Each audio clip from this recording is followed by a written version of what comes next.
Can I start, sir?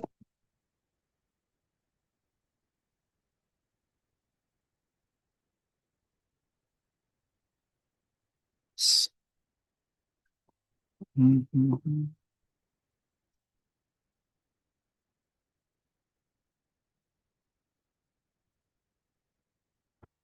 Yeah. So, so let us start with introduction to thermodynamics.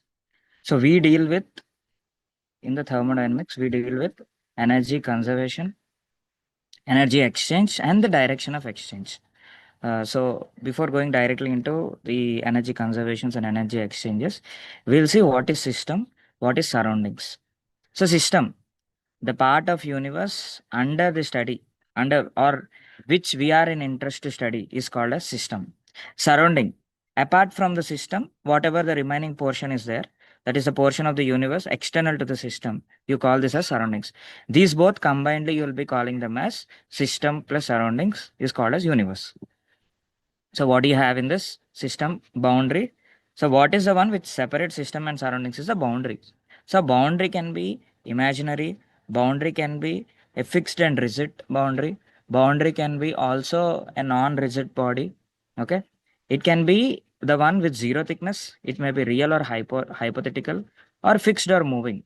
So it can neither have mass nor volume. Heat exchange takes place if the system there is a heat exchange between system and surroundings through a boundary, then that system is called as diathermic system. There, the heat exchange which is happening to a boundary, you'll be calling them as diathermic boundary. So if there is no heat exchange at all, if there is no energy exchange or heat exchange, this is called as adiabatic, where your heat won't be exchanged. Only mass also can neither be exchanged here. So what else do you see? Surroundings, everything outside the system boundary, you call them as surroundings. And immediate surroundings, the portion of the surrounding affected by the process. You can see when you see a system, there will be some boundary, some surroundings which is nearer to the boundary wall. This part is called as immediate surroundings. Environment. So the region beyond the immediate surroundings, those properties are not affected by the process at all. Suppose if you take a system where some heat is being produced and you see the heat effect is there or not, at least like some thousands of kilometers away. So that is an environment which is not affected directly by the process. The whole part will come under surroundings. So thermodynamic system, you see three type of systems here: closed system, open system, isolated system. So in an open system, very simple way to say is open system, you see an open beaker. In an open beaker, if you put something, mass transfer will happen, energy transfer will happen. Example, you see steam generator or boiler. Through the boiler, energy transfer can happen, and through steam generator, mass transfer also can happen. Closed system, mass transfer doesn't happen. It is like a closed vessel. Energy transfer can happen. Suppose a piston cylinder arrangement, gas being compressed by a piston in a closed cylinder. You can see mass transfer doesn't happen here. Energy transfer can happen. If you compress it suddenly, so you are decreasing volume suddenly at a high pressure. So you can see either temperature will decrease or increase. So this temperature increase or decrease is also an energy exchange, which you see. So isolated system, neither mass nor energy transfer. You see one more system, which is adiabatic system, which we have seen previously, where energy transfer, that especially not all the energy transfer, only heat transfer doesn't happen there. So you can consider mass transfer can happen. Okay. Example, a thermos bottle with a lid screwed on tight. Next. So closed system, energy transfer, but no mass transfer. Mass transfer is fixed. Non-flow systems, boundary and volume of system is not necessarily fixed. Open system, mass and energy transfer is possible. Example, steam generator, boiler. You have seen this. Homogeneous system. Homogeneous system is where it is completely a single phase. You don't see any difference in phases. So wherever you go, same phase will be seen. Suppose at one point you see alpha, at some other random point you take, there also you'll find the same alpha phase present. Next, heterogeneous system, more than one phase can be present. Suppose alpha plus beta, a system is present, like two phases are present. Okay, they are not homogeneous, they are not completely mixed. These are called, these phase is nothing but which is physically distant, mechanically separable. So these is something which you have learned in phase physical metallurgy already. So I'm considering that. For example, two different solids if you mix, they stay as two different phases itself. Two liquids if you mix, mostly they'll try to stay, if they are non-mixable, they'll try to, or immiscible, they try to stay as different liquids itself. Okay. Gases can't be separated. They'll be considered single phase. Thermodynamic equilibrium. So system is in equilibrium with respect to all the possible changes in the state. So what are the possible changes you see? Temperature, known physical parameters which you can see. Temperature, pressure, chemical composition. So these three, if you see, all are present at the same, like all are same. At any point you take randomly, this is called as thermodynamic equilibrium. So control volume, a fixed region in place chosen for thermodynamic pressure. So steady state, no accumulation of mass or energy within the control volume. So the property within the system are independent of time. Cyclic process, when a system goes through different states and finally returns to its original state. So reversible process which can be reversed, no change in the system or surroundings. No reversible process. In reality, you doesn't see any reversible processes. So next, real process can be approximated to reversible process if it is carried out in a series of infinitesimal small steps. So if you consider very small changes, for example, if you add sand grains, one by one, if you add sand grains, you'll be seeing like the weight or load change is not fixed. So load or mass change, you won't be seeing any physical distinct shape. Like suppose if I add 1 kg continuously, you'll be seeing like 1 kg physical distance you can be seeing. But if I add a sand grain, the small minute changes you can't see it. That is not, that, except for a very sensitive instruments. So these infinitesimal small steps can be carried out. So real process can be approximated to this reversible processes. Irreversible process, you consider this one. Suppose if I add something which is easily compressible, but it does not come back to its original same kind of volume again. Suppose if I compress it with inside a beaker with a piston, it doesn't come back to its original position. This is called as irreversible process that can't return both system and surroundings to the original condition again. Okay. Next, adiabatic process. So adiabatic processes, no heat transfer. This is something which we are seeing about the processes without any external aids. For example, suppose if I melt something, it doesn't come back to its original shape again after cooling it. Then this is called as irreversible process. Adiabatic process, no heat transfer in and out of the system. So let us see about one more thing, which is properties of the system. So what are these properties? Temperature, pressure, volume, energy. These describe the state of a system, especially macroscopic. So the differentiable is exact here. So whatever you consider properties of the system which are exact differentiables, you'll be finding out. These are called as state. This is called as state functions. So state function is something which are exact differentials. So depending on the state, not path followed. So you consider only initial state and final state. So these points are called as state functions. So this is how you see an exact differential. Dou m by dou y at x, dou n by dou y at y with respect to y. So y is constant here, x is constant here. You differentiate m with respect to y, you differentiate n with respect to x. This property is for exact differentials.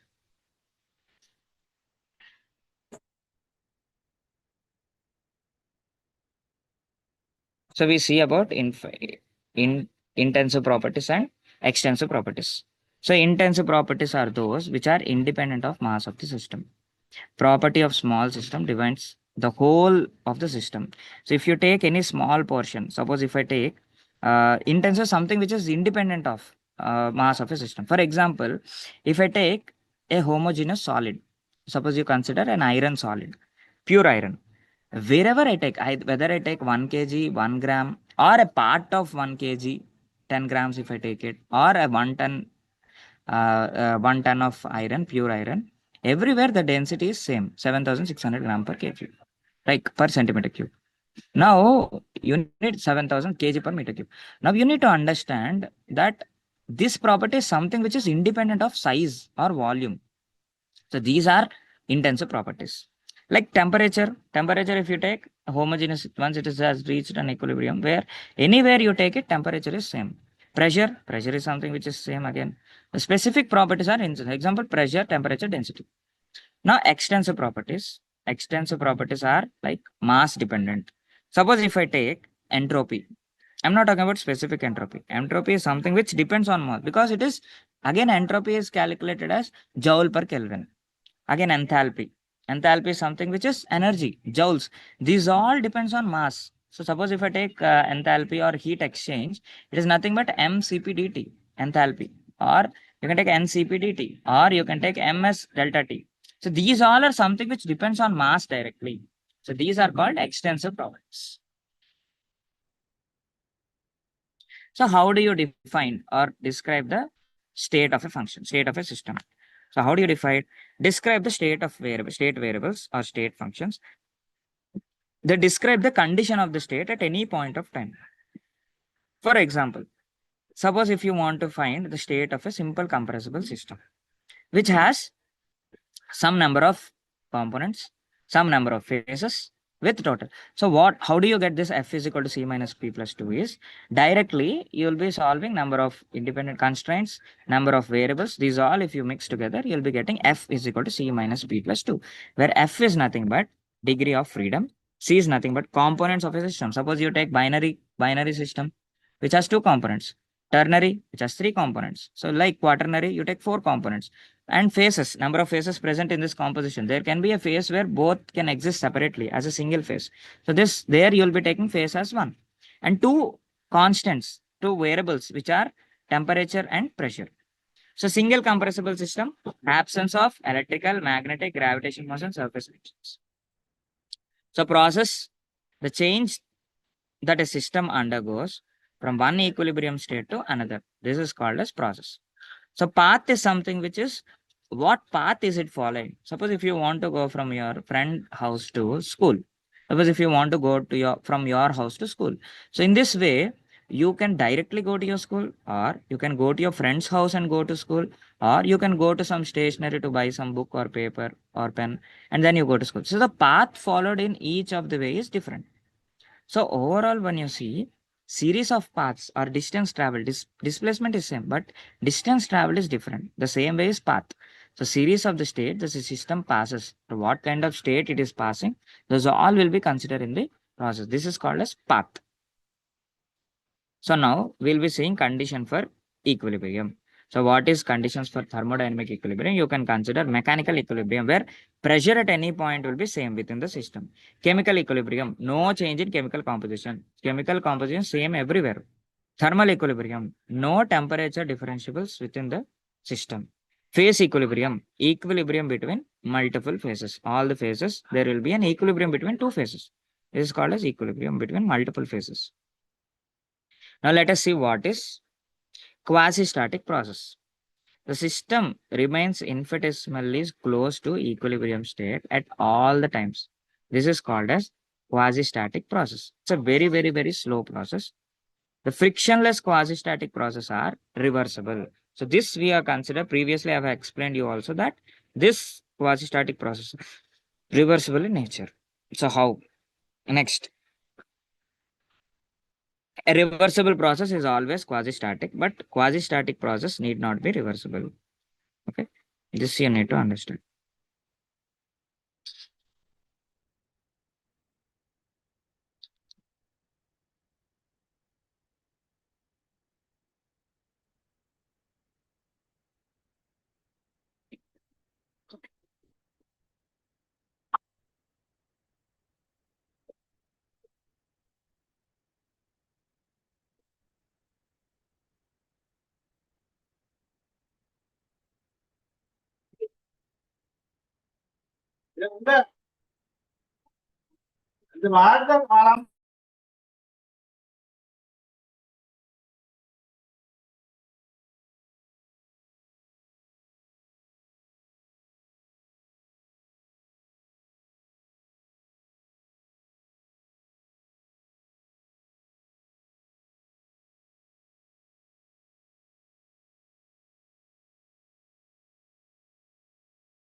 Concept of continuum. A system can be treated as continuum because of very large number of molecules, even in extremely small volume. For example, suppose you see point functions. So this you can understand. So let us see about point functions. So depend on state of the system, but not path. A cyclic integral of a point function is always zero. Example, you take it be same, your overall change in the integral of a cyclic process will be zero. Integral P is always zero. Cyclic process, if you take integral T is again zero because your initial temperature and final temperature is reaching the same point again. Now, these are all exact differentials. A symbol D is used. This how you define as exact differentials. The exact differential is dV, dt, dP. So path function is something which depends on the path followed. They are inexact differentials. They are represented with a small delta. So delta Q, delta W. Example, heat. So heat, if I follow one path, adiabatic path, if I follow isothermal path, if I follow isochoric path, the heat change will be different again. Okay, total heat can be different. So you will be using for ideal gases, only for ideal gases, PV equal to nRT, not for everything. Now let us understand the laws of thermodynamics.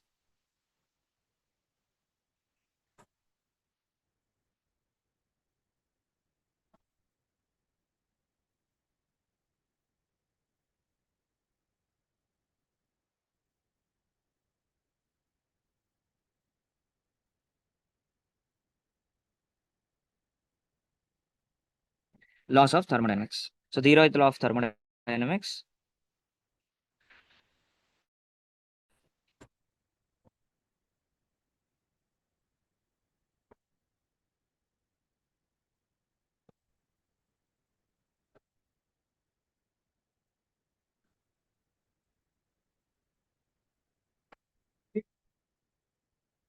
So in the law of thermodynamics, zeroth law of thermodynamics, how you consider this is, suppose if two thermodynamic systems are in thermal equilibrium with third body, then these three are thermal in equilibrium with each other. This is called as zeroth law. Now, what is first law? Energy can neither be created nor destroyed. It only exchange forms in other forms. In any process, the total energy of the universe remains the same. Second law of thermodynamics. So the entropy of an isolated system is not in equilibrium, will tend to increase over time. So approaching a maximum value at equilibrium.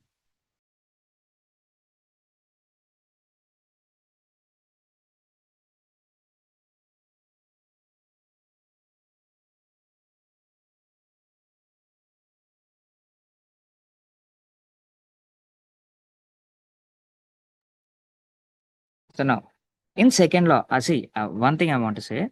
So second law will tell you, what does it tell you if anyone asks you? It will tell you entropy because see, in the first law, what does it say? Energy can neither be created nor destroyed. So it exchanges the form. Suppose if I produce some heat energy, second law says heat can be converted to work. Work can be converted to heat. So someone will ask you, can I convert all the heat to work? Or can I convert all work to heat? So in these two statements, which one is correct? If anyone asks you, first law says both are correct. First law says all the heat can be converted to work. First law also says all the work can be, because energy is neither be created, it only changes the forms. But second law says, why did we come to the second law? Because so if all the heat can be converted into work, suppose you see the engines, cars, bikes, everything, whatever heat which is being released, again you can convert this into some mechanical work, and again you can use this for your increasing your bike engine efficiency. But this actually doesn't happen in reality. So whatever heat is there, whatever energy is there, this will be released in the form of some heat. This is called as heat loss. So this heat loss, second law of thermodynamics says, you can't convert the whole heat into work. You can convert the whole work into heat, but you can't convert the whole heat into work. So someone will ask you, so what does the heater do? Heater is converting all the heat into heat again. So it is converting all the heat as utilized now. No. Here you need to understand, without any external agent, if your all the heat can be converted into work, then your first law is completely true. So second law, in the second law, you'll understand this doesn't happen without any external agent, like your refrigerator and ACs. Now what you need to understand. So the heat exchange or heat transfer or energy transfer, which is happening at a certain temperature, this difference or disturbance which is created in the medium is called as entropy. So this has not been defined during those tests. This has been given as a parameter. So he has seen at a certain temperature, what is how much of energy difference is being or energy disturbance is being created, or how much heat exchange is being happening. This is defined as some parameter which is called entropy. Now this entropy will increase over the time. Okay. So approaching a maximum value. So you say whenever you say system is approaching equilibrium, you'll say it is tending towards increase in entropy. Next, third law of thermodynamics. So the entropy of any homogeneous system which is in complete internal equilibrium, example condensed phase, may be taken as zero at absolute zero temperature. This is only for pure phases, not for everything. So first law of thermodynamics. So first law of thermodynamics, it gives only information about heat and work and can convert into each other and vice versa, but it does not tell you how much heat or work gets converted into each other. So del Q is equal to del U plus del W. For a cyclic process, your del U is equal to 0. Heat capacity, the amount of heat required to raise the temperature of a substance by 1 degree is called as heat capacity. If you consider it for a specific mass, then you consider it as specific heat capacity. So at a constant volume, the heat energy or heat difference which you see at a certain temp with small degree in change in temperature is called as specific heat at a constant volume. So at constant pressure, if the heat exchange is being happening and you see with small degree in change, energy is being absorbed or released with a small 1 degree change in temperature. So this process which happens at a constant pressure is called as heat capacity at constant volume. So what do you take? We see the relation only for Cp and Cv for ideal gases. So for ideal gases, Cp minus Cv is equal to R, and every time Cp is greater than Cv. This is not for any real gases. So enthalpy, function of a state, sum of all internal energy of a system and the product pressure of the gas in the system and its volume. H is equal to U plus PV. So Cp is equal to del H by del T. So enthalpy change, you take dH is equal to del Q plus VdP. This you get as some inexact differentiable plus exact differentials.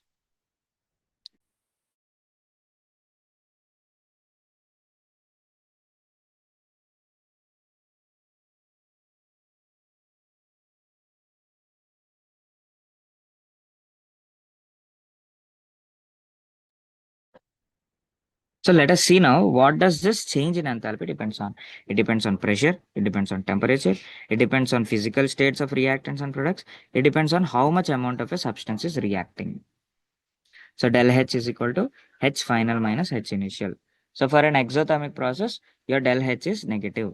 For an endothermic process, your del H is positive. So change in enthalpy, if someone asks you, it is total heat which is being produced or released or absorbed of the products minus total heat which is being absorbed or released by the reactants. So for delta H at 298 degrees, this is called a standard state at 298 Kelvin and 1 atmosphere. You consider enthalpies, total sum of enthalpies of products minus total sum of enthalpies of reactants.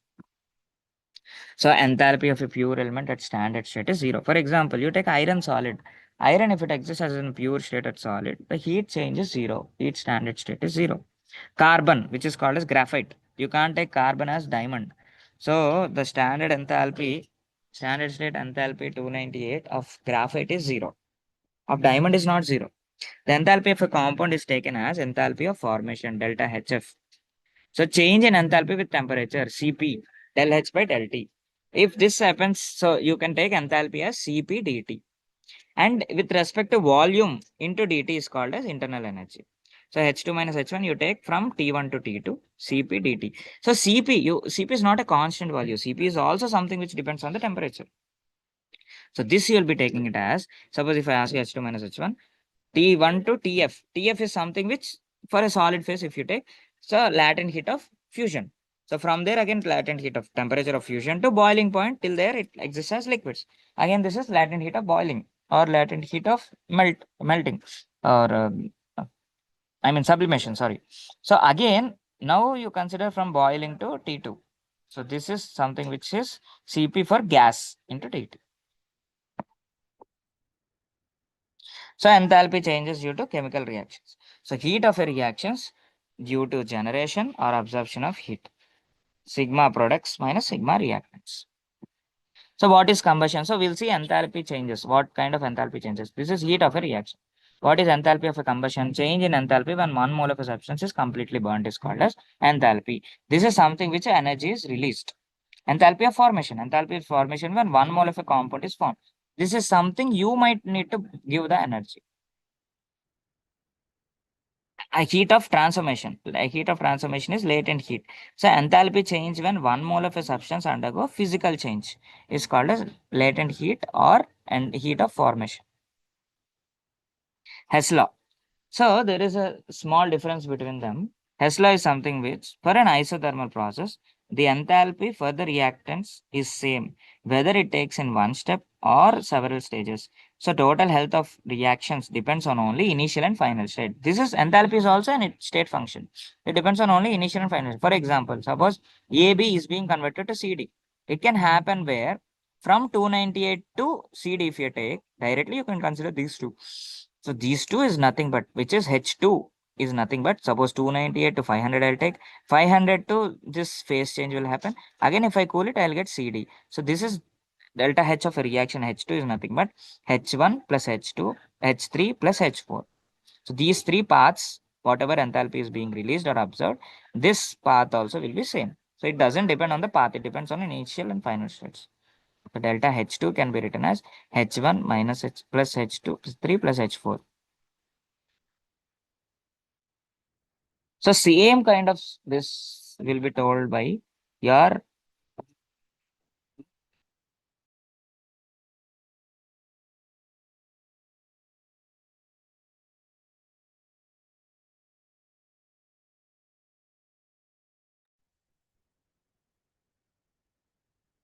So next is Kirchhoff law. So Kirchhoff law is also the same thing as Hess law. So in Hess law, you'll be seeing whether the path followed or not. You don't bother about it. In the same way, Kirchhoff law is also something which heat change of a reaction with respect to temperature. So how much delta H T1 to T2? This we have previously seen your delta Cp and dt. So first Cp of products minus Cp of reactants from T1 to T2 with respect to dt. You'll be saying this as, so you make integrals with respect to this. This change is nothing but your Kirchhoff law. So second law of thermodynamics. For a spontaneous process, irreversible change, the entropy of an isolated system always increases. The delta S is greater than zero. The entropy.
So entropy is nothing but they increase with supply of heat and decreases with the rejection of heat. And it can also remain constant if there is no heat transfer. So entropy is nothing but change in heat with respect to temperature for a reversible process. So delta S is your entropy change. Delta Q reversible. This is given by Clausius. So this is the one which has been defined as entropy. It has taken nearly 30 years to define this as entropy. So till then, it was called as a parameter which defines heat change with respect to the temperature of a substance. So measure of disorderness. Now everyone will be saying it as randomness or disorderness in the system. But actually, the entropy is nothing but what the heat has been taken change. What change will you see in the heat with respect to the temperature? Now, for a reversible process, your system entropy change plus surrounding entropy change is zero. For an irreversible process, your system entropy change plus surrounding reversible process positive.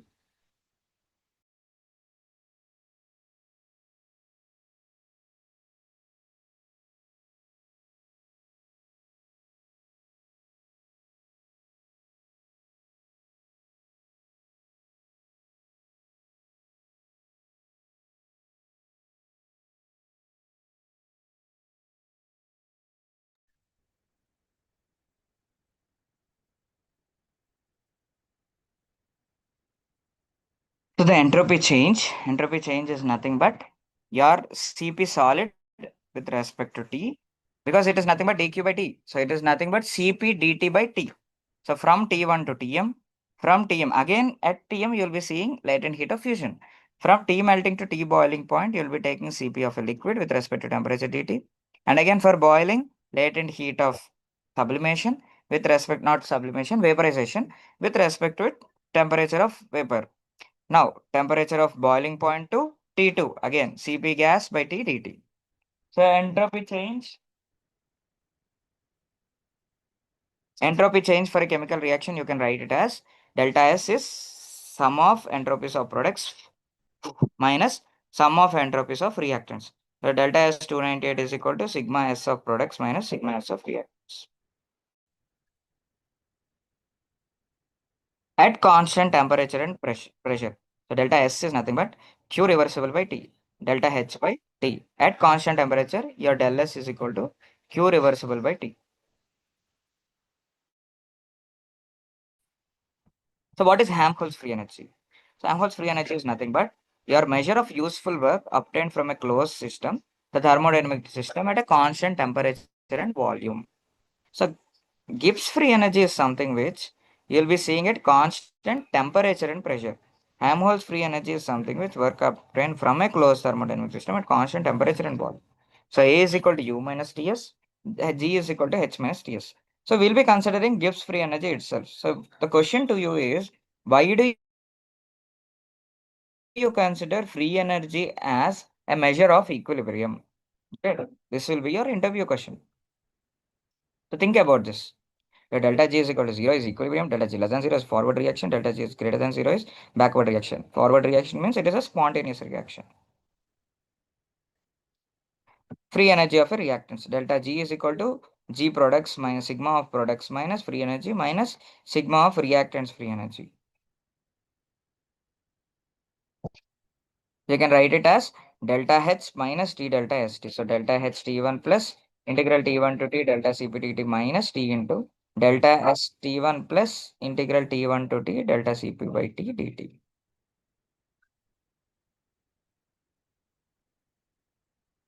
Maxwell relations. So these are very important. You can write del du is equal to del q minus del w. This is nothing but your first law of thermodynamics.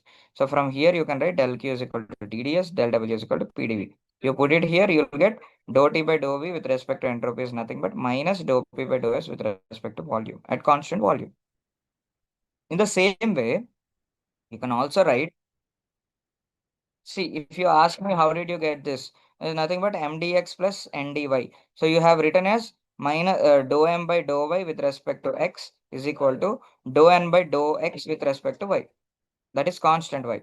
That is the same thing which you have written. You can write enthalpy also in the same way. You can write Gibbs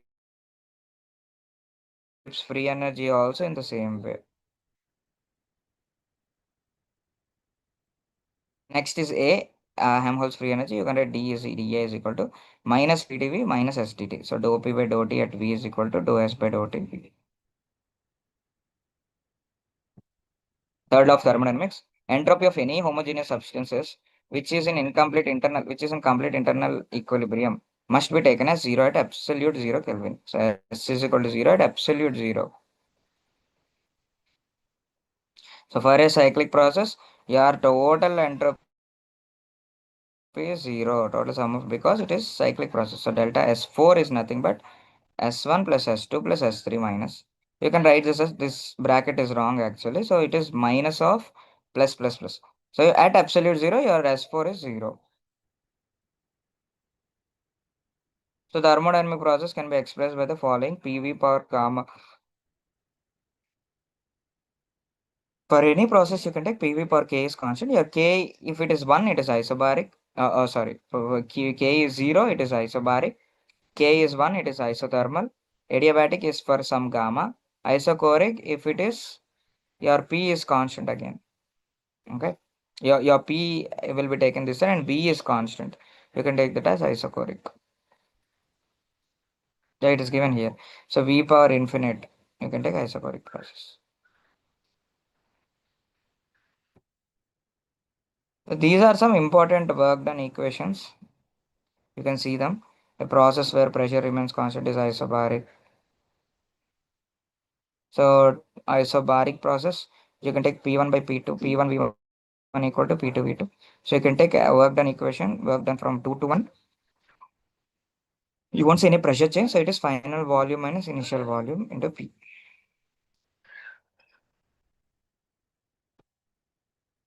Isochoric process where your volume remains constant. So it is P1 is directly proportional to temperature. Adiabatic process, a process where there is no heat transfer. So it is PV per gamma is constant. The W is equal to P2 V2 minus P1 V1 by 1 minus gamma. Q is 0 in adiabatic process. Isothermal process, P2 V2 V1 V1. So graph will be like this. T1 equal to T2 is isothermal. P1 V1 equal to P2 V2. Your work can be written as P1 V1 or nRT ln P1 by P2 or V2 by V1. Polytropic process where your it is not gamma directly, it is a different value. N instead of gamma here, you take it as N. That's all the difference.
So let us see about adiabatic flame temperature. See, in adiabatic flame temperature, you need to understand there is nothing which sensible heat is getting wasted here. So here, in case of a sensible heat, if you take all the sensible heat which is released will be utilized again for the combustion itself. This is called as adiabatic because heat is not going anywhere. Heat, there is no.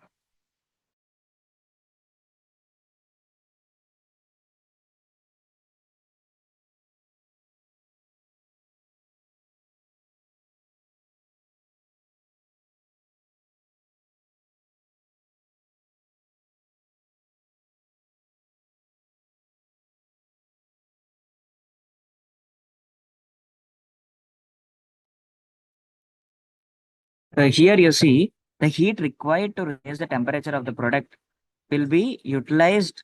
The heat which is being released by the reactants or heat which is required for the reactants is directly utilized for the combustion, and there is nothing which is left outside. So there is no heat loss itself. There is no exothermic or endothermic. Directly all the heat is being utilized here. Okay. So how do you consider that?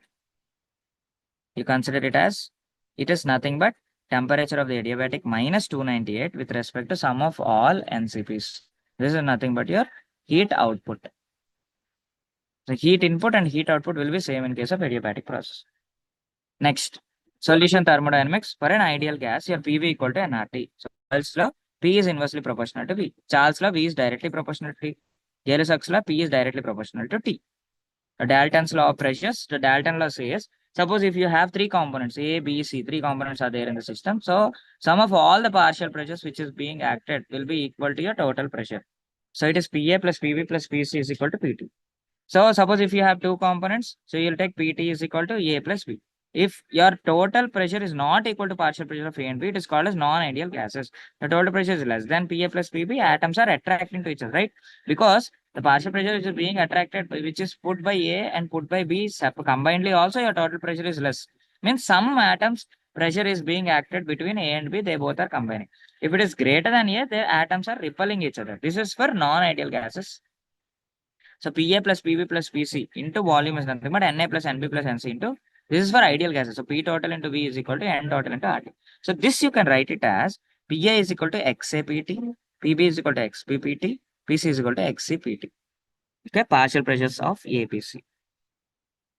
Mixing of ideal gases, change in free energy of ideal gases on mixing. So delta Ga is nothing but Ga minus Ga naught. So it's nRT ln P final by P initial. At standard temperature, P is equal to 1 atmosphere. So T is equal to reference temperature. The delta Ga is equal to nRT ln Pf. So what is Ga? Ga is nothing but free energy of component A at any state other than the standard state.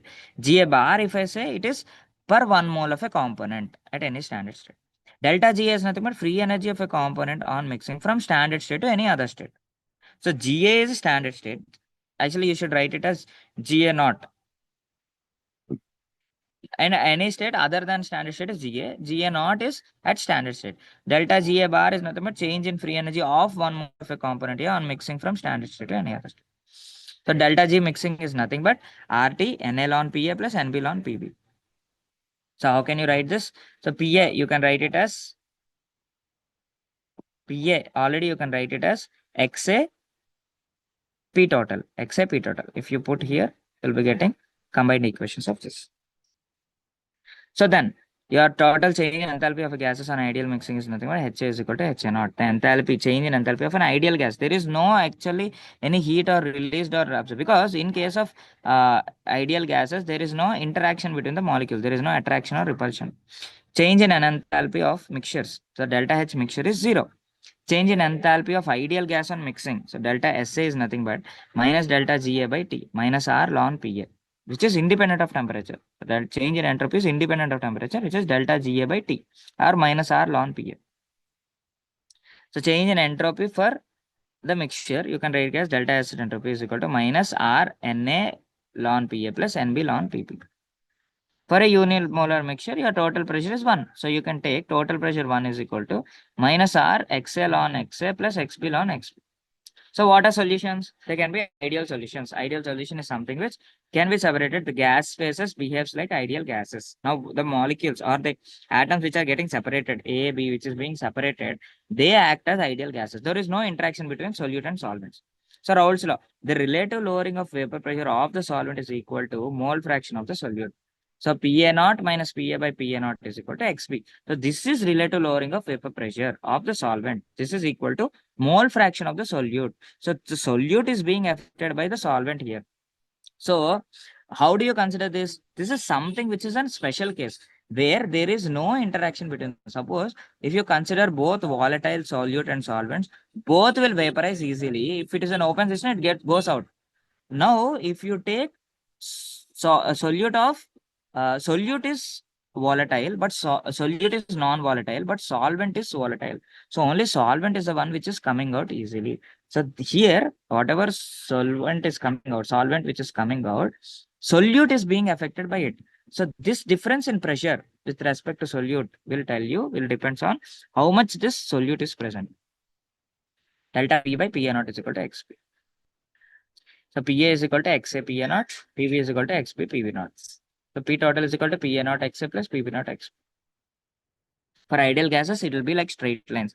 The PA is equal to XA PA naught, PV is equal to XP PV naught. So P total is equal to PA naught XA plus PV naught XP. Raoult's law curve for ideal solution. Non-ideal solutions, atoms of A and B interact. Positive deviation P total is greater than P total ideal. So more atoms are present in vapor phase due to repulsions. So for ideal gas, if you say, if you have a positive deviation, all will be in upward. P total is less than P ideal. So more atoms are present in the solution due to the attraction. So due to attraction, the partial pressure decreases. So activity, how do you define? It is nothing but pressure, partial pressure exerted by the ideal gas at any other state than standard state. So P ideal at the standard state, you are seeing activity is nothing but partial pressure exerted by the ideal gas at any other state, at any state other than standard state, and partial pressure by the ideal gas at standard state. You can write this as fugacity also. So fugacity is something which is used for, is a mathematical parameter which is introduced other than for ideal gases. Now Pa is equal to Pa naught Xa. Pa can be written as Pa naught into Xa. So this you need to understand. These are for non-ideal solutions. So here whatever you see is Dalton's law. This is for ideal solutions. Okay. So this is again A is equal to Xa for ideal solution. Non-ideal solution A is equal to gamma A Xa. So there is some positive deviation, negative deviation. A is directly proportional. So Rolle's law can also be written as, this is for what? You need to understand. This is for gases. That is for solutions. So concentration of a solute is very small. So A is proportional to Xa. So you can write activity A is nothing but K into Xa. So positive division K greater than, negative division K less than 1. So thermodynamics of a solution. So change in free energy, delta G mixing is nothing but nRT ln AI.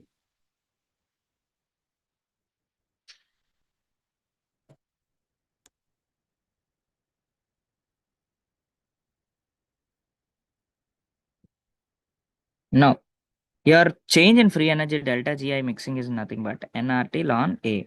Delta GI mixing is equal to RT ln AI. Delta G solution is equal to RT NA ln A plus NB ln AB.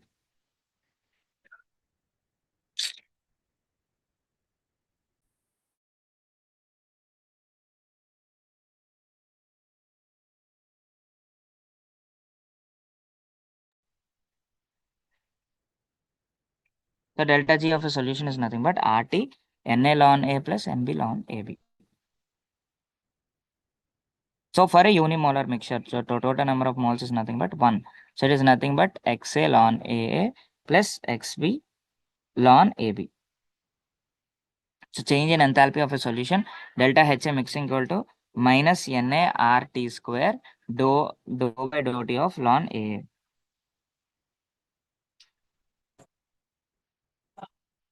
Delta H solution is minus RT square NA dou by dou T ln A, NB dou by dou T ln AB.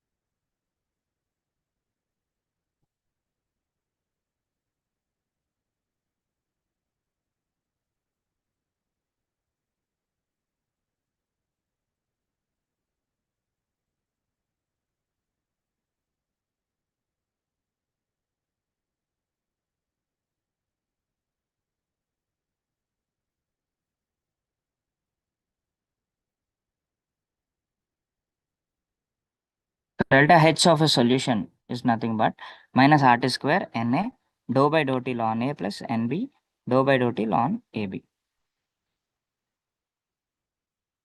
So change in entropy. So whenever you want to define the entropy, you can write it as delta S entropy of a solution is minus delta G solution minus delta H solution by T. Delta S solution is minus R Na ln A plus Nb ln AB plus T Na dou by dou T ln A plus Nb dou by dou T ln AB. So excess functions. So what do you define as excess function? Excess function is for a solution, you can write it as delta G excess is nothing but delta G non-ideal minus delta G mixing of an ideal. So delta G axis can be written as non-ideal. What is delta G axis? RT XA ln. Because for a non-ideal gases, you will write it as XA ln AA, which is activity. Again, for ideal, your activity is nothing but directly proportional to, or it is nothing but your XA. So A by XA, ideal minus non-ideal minus ideal. You will be refined with gamma A. So this you can write it as delta G axis is equal to RT XA ln gamma A plus XB ln gamma B. Excess enthalpy for a solution. So delta H excess, delta H mixing non-ideal minus delta H mixing ideal. For delta G mixing ideal, your delta H is 0. So for non-ideal, you can write it as minus RT square XA dou by dou T ln A plus XB dou by dou T ln AB. So excess entropy for a solution, excess entropy is nothing but minus G X minus delta minus H excess by T. Alpha I ln xi ln gamma I by 1 minus xi whole square. So ln xj ln gamma j by 1 minus xj whole square. So you can write component A ln xa is nothing, ln gamma A is nothing but alpha xb square. Ln gamma B you can write as alpha xa square. So delta G xs is nothing but you can write RT ln gamma A or RT xb square. Actually that is not xb square, it is zeta square. So mole fraction, think in the terms of x. So delta G excess overall for A and B combinedly you can write it as it is nothing but RT XA square plus XB square. This you can combine and solve it as alpha RT XA XB. So regular solution is nothing but non-ideal solutions. Alloys behave generally, alloys are also behaves as regular solutions. So ordered structure of atoms will be there. So what are these things we'll see. So delta G mixing for a regular is nothing but delta G mixing for an ideal. This is an important condition. See, delta G mixing for a regular solution is nothing but delta G mixing for an ideal solution, because there is no much change in entropy here after mixing also. It depends, it doesn't depend on a temperature. Depends on only total what change has been or what disturbance has been. These are configurational entropies we are talking about. So delta H mixing regular is equal to gamma, I mean G x bar xs alpha RT xa xb. So here change in entropy again regular delta G xs, delta H mixing and regular all are same again. So gamma is nothing but omega is nothing but alpha RT, which is called a solution parameter. So what is the solution parameter? Solution parameter is something which is independent of temperature. It only depends on bond energy of AB, bond energy of AA, bond energy of BB. So if EAB is greater than EAA plus EBB by 2, then your AB is repelling each other, because energy of AB is more, means AB is unstable. So AB doesn't want to be as AB. They get separated as A and BB. So here it is a positive deviation. So AB energy is stable and AB energy is lesser. So your omega is negative. Omega is negative means AB is stable, means AB is attracting towards each other. Your omega is overall negative. So partial molar quantities delta Ga bar mixing is equal to delta G bar mixing plus XB dou by dou XA plus delta G mixing. So this you will be writing as combinedly with all the things.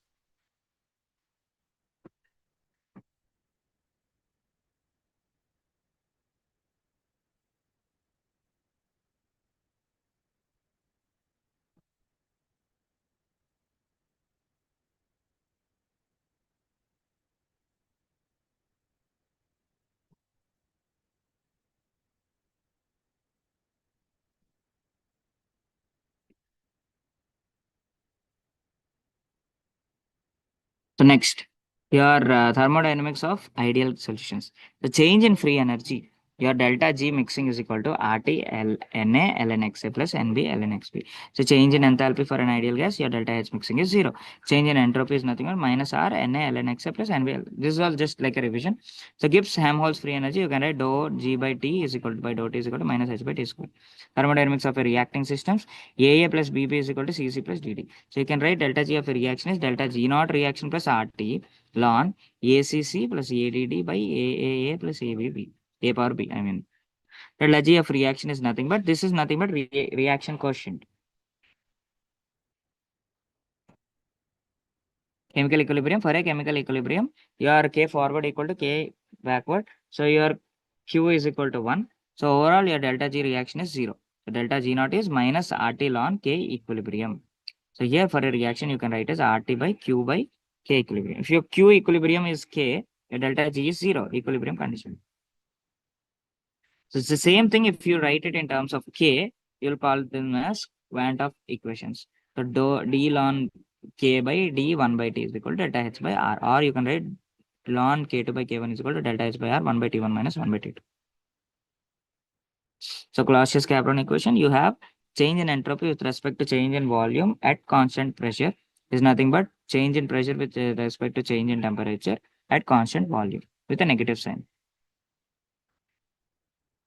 Next, let us see about chemical kinetics. So for a gaseous phases, carbon reacts with oxygen to form carbon dioxide. So Q is equal to ACO2 by AC and C. So here AC, if it is for a pure state, you consider that activity is taken as 1. So you are left with only gases. So for gases, if you consider them as ideal gases, this activity is nothing but pressures. So PCO2 by CO2.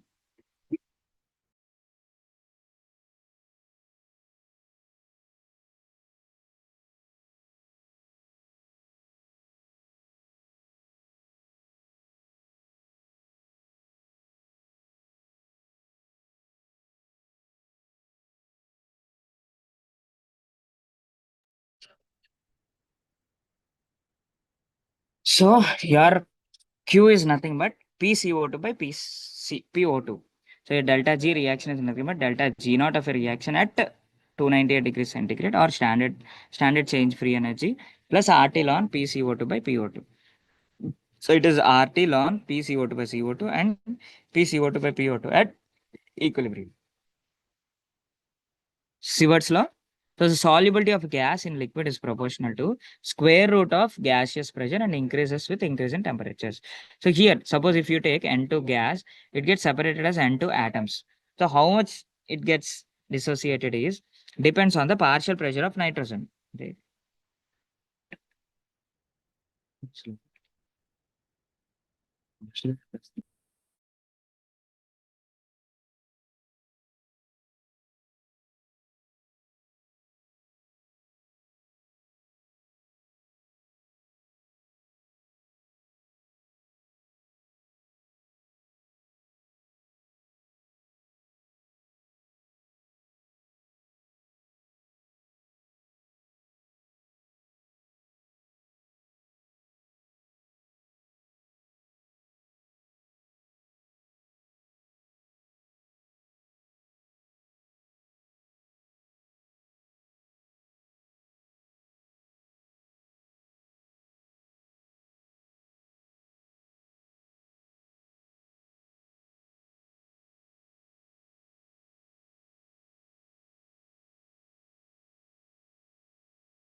So the observations you see, most of the lines will be going in upward direction. So metal oxides.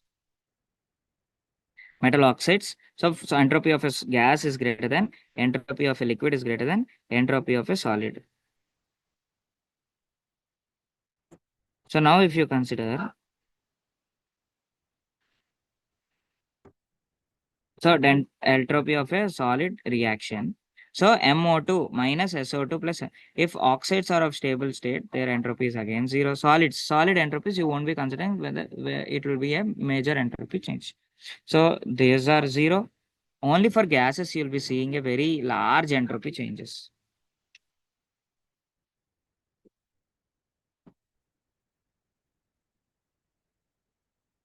Now, for a reaction, so you consider this for gases itself. So M is positive because slope is something which is minus delta S into T. Minus delta S is the slope. So your entropy is change is negative means your slope is positive. So the line goes in upward direction. Next, C plus O CO2. So delta S of a reaction for C plus O2 line, CO2 line. You see SCO2 minus S plus SO2 line. So your entropy change for gas is almost same, right? This is gas, the difference is zero. So that is why your CO2 line is horizontal. So CO2 and 2CO line. Delta S entropy of a reaction 2SCO minus 2SC plus SO2. 2SCO minus 2SO2. Here you see 2 moles of gases, 1 mole of gas. Overall it is positive. So entropy of a reaction is positive. So M is negative. Line goes in downward direction. So intersecting line, if I take two intersecting lines, this is the point where both will be in equilibrium. Above this, you see this is downward. So feasibility of A to AO2 is feasible. So A to AO2 is stable. So AO2 is stable means A metal can reduce B to become AO2. So A wants to stay as oxide. B wants to convert as, because it is unstable. It has more energy than this one. So that instability causes. So for T greater than T1, your BG, free energy of BO is greater than is less than GAO. So here BO line is more stable. So B metal can reduce BO to convert it into BO. Okay, this is how it happens. So from this point to this point, you see entropy change is becoming minus positive. And again, after melting, A plus O will give you AO2 solid. So here your delta S reaction is nothing but liquid. Some liquid entropy you can see. Overall, it will like SA plus SO. So slope is slightly more than what you expect. So it is little positive. So if the line goes in upward direction, phase changes occurred. So suppose if you are considering A solid plus oxygen gas gives you AO2, delta S of a reaction is solid. For solid, you can consider it as very small one. So it is minus SO2. So slope is SO2. So for AO2 liquid to A T melting temperature, AO2 if it is liquid, you are subtracting this. So now the value of slope is decreasing. So your slope moves in downward direction. So it should be, instead of being like this, it goes like this.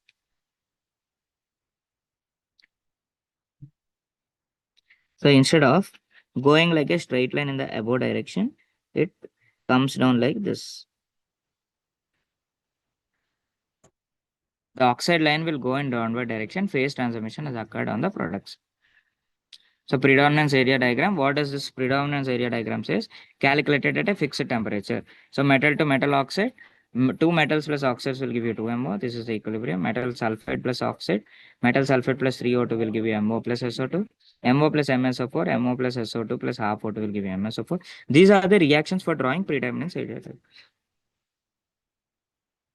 So we'll draw for nickel sulfur oxide diagram. So it is like nickel will get converted to nickel oxide or nickel sulfide with high sulfur concentration. It will go to NiS like 3. If you take this is less than this, say 3 and 2. If I take 3 sulfurs again, it is NiS again. At high partial pressure of oxygen and partial pressure of sulfur dioxide, you'll get a combination of them, which is nothing but sulfate. So this is your phase, this is your phase boundary. So this is how you get line delta G is equal to minus RTK equilibrium 1 by AO2. So you get A is equal to partial pressure of O2. So K equilibrium is 1 by PO2. You'll get ln PO2 as delta G by RT, which is a positive value. In the same way for different sulfides, you get PSO2 by, you put an equation like this. You get ln PO2 3 by 2 ln PO2 minus delta, some constant value. So you can consider the slope as 1.5 for this line. See, this is nothing but predominance area is nothing but for sulfides and oxygens, metal sulfides mostly. So PO2, PSO2, you will get a slope with 1.5. Metal plus sulfur dioxide, you get metal sulfide plus oxygen. Here slope is 1 again. So metal plus sulfur dioxide plus SO2, you'll get MSO4. So here your slope is minus half. So how that changes, you can see in the diagram. Delta GS again, metal sulfide plus 2 moles of oxygen plus will give you metal sulfate. So here you get MSO4.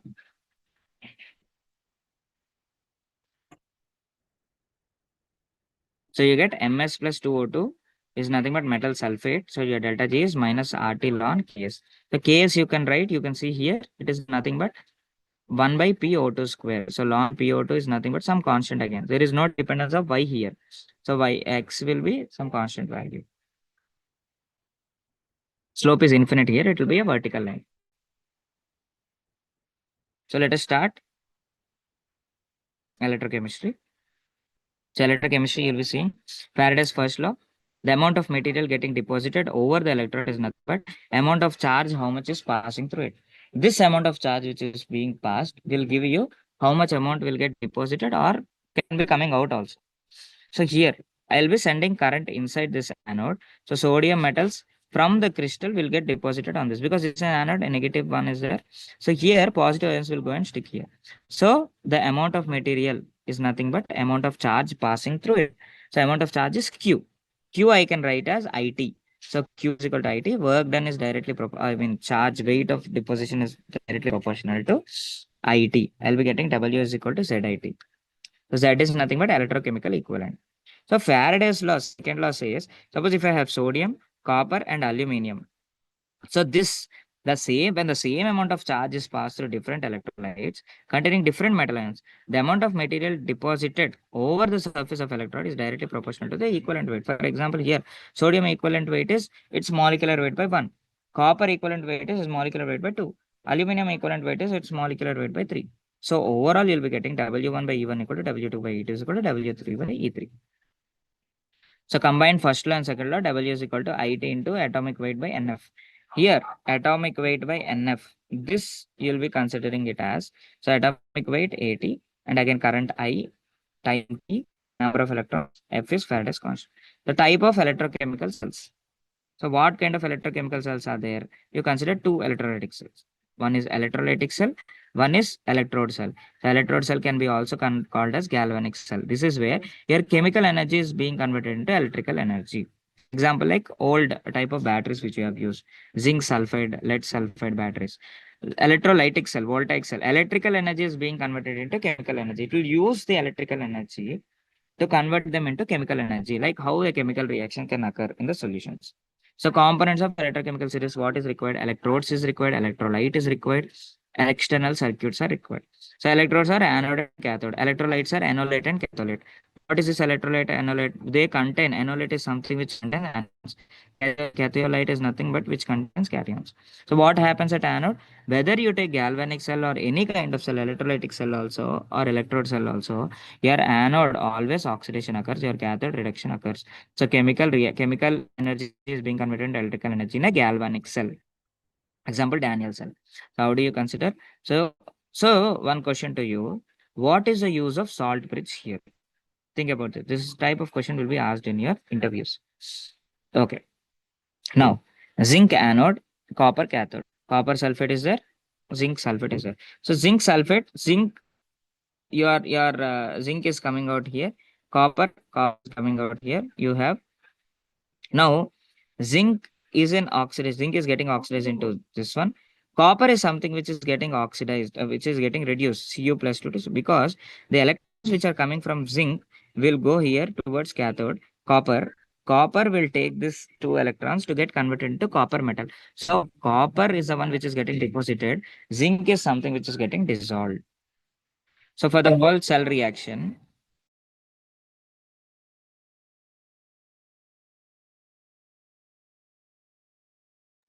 so if you observe the whole cell reaction, zinc sulfate aqueous, copper sulfate aqueous, copper. Cu plus 2 is getting converted into copper. Zn is converting to Zn plus 2. This is salt bridge. This double line is nothing but salt bridge. Voltaic cell or electrolytic cell, electrical energy is being converted into chemical energy. Cell in which electrical energy is used to cause a non-spontaneous oxidation and reduction reaction. Anode 2Cl minus aqueous, Cl2 gas plus 2 electrons. 2 sodium electrons, 2 sodium ions, aqueous plus 2 electrons, 2 sodium solids. Anode cathode. So this you can write it as delta G can be written as minus NFE. So delta G naught is equal to minus NF E naught. So E naught is 2.303 by NF ln A equilibrium. So delta G can also be written as delta G naught plus RT ln Q, where E can be written as E naught minus RT by NF ln Q. This is nothing but your Nernst equation. So Q is what? Anodic oxidation reaction by cathodic reduction reactions. So E naught of a cell is nothing but E cathode minus E naught anode. E cell is nothing but E cathode minus E anode. So how do you say whether a reaction is feasible or not? If your delta G is negative, it is feasible. In the same way, your E cell is positive, you can say the E cell is positive, the reaction is spontaneous. Not feasible, delta G is positive. So what are your strong electrolytes? Strong electrolyte HCl, HNO3, NaOH, KOH, CuCl2, PbR2. So for a simpler way, I'll tell you, many of your halides, many of your nitrates are very strong electrolytes. Weak on 1A, 2A group, hydroxides are weak electrolytes, strong electrolytes. So weak electrolytes, if you consider all organic acids, organic bases, and carbonates of first group, second group, bicarbonates are your weak electrolytes. So zinc is converting into Zn plus 2, A is converting into Ag plus is oxidation. Zinc getting converted, Zn plus 2 getting converted to zinc and Ag plus getting converted into Ag are your, your reduction reactions.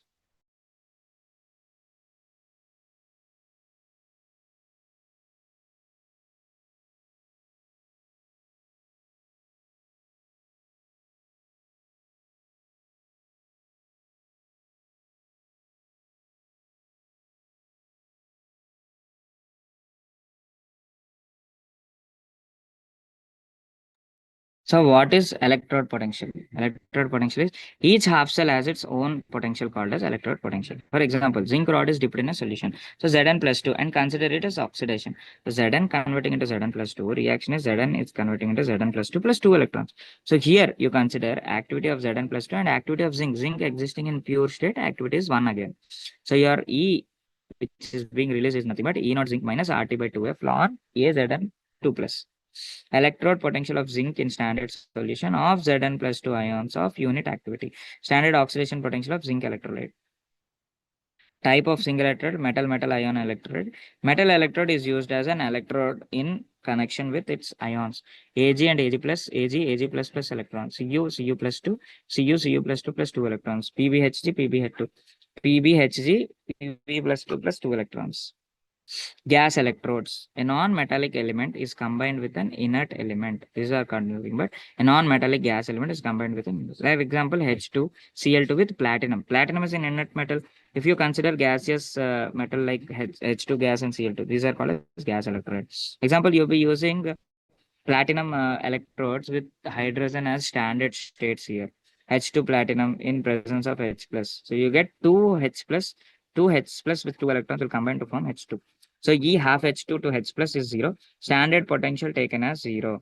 For half Cl2 Cl, again half Cl2 to Cl minus is again standard potential is taken as 0.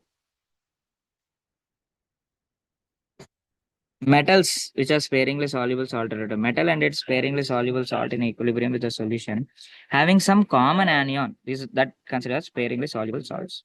So they have some sparingly soluble salts with common ions. For example, AgCl, KCl. So KCl also has Cl minus, AgCl also has Cl minus. So AgCl will try to remain as AgCl only, because Cl is being coming out of your metal Ag plus, but Cl is something which is already coming out of your KCl. So now the solution says Cl is already present, so you don't get dissociated into Ag plus and Cl minus. So they try to remain as an equilibrium with AgCl solid. So oxidation reduction electrodes. So oxidation reduction at an inert metal like platinum is used as an electrode with a solution in which components undergo oxidation reduction. So generally, for iron and tin, you'll be taking platinum as electrodes. You won't be taking the metal itself as electrodes. This reduction potential sequence is very important. So lithium, potassium, calcium, sodium, magnesium, aluminum, zinc. So if you see, magnesium will try to be in negative reduction potential. For what? Mg plus 2 getting reduced to Mg. So your E cell is positive means it is spontaneous. So Mg will get converted into Mg plus 2. Here also Ag plus is getting converted into Ag. This is positive. So this is spontaneous. So Ag plus getting converted absorbing electrons. So if I combine magnesium and silver, your silver will get deposited as metal. Your magnesium will get dissolved as Mg plus 2. Means Mg plus 2, Mg oxide, something which you see like this. That is all for your thermodynamics in this. Okay. Thank you.